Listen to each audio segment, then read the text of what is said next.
Update India TV, हर खबर सच्चाई। पिंपळशिडा कैलासपोण मार्गावर पळसाच्या झाडाखाली महिलेचा संशयास्पद मृतदेह। पिंपळशिडा ते कैलासपोण रस्त्यालगत असलेल्या नाल्याजवळील पळसाच्या झाडाखाली एका महिलेचा संशयास्पद मृतदेह ग्रामस्थांच्या निदर्शनास आला। ही घटना गुरुवारी दुपारी सुमारे 1 वाजता उजेडात आली। घटनास्थळी पोहोचलेल्या नागरिकांनी तात्काळ पोलीस प्रशासनास कळवले। मृत महिलेच्या उजव्या हातावर पुरुष व महिलांची नावे गोंदलेली असून मृतदेह पालथ्या असलेल्या अवस्थेत होता, त्यामुळे ओळख पटली नाही।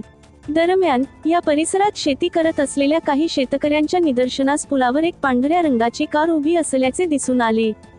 काही वेळाने हीच कार पिंपळशिडा गावाजवळ यू टर्न घेऊन कैलासपोणच्या दिशेने निघून गेल्याचे त्यांनी पाहिले। याच दरम्यान संबंधित गाडीमधून एक पायदान फेकण्यात आले होते अशी माहिती मिळताच पोलिसांनी तो पायदान जप्त केला आहे।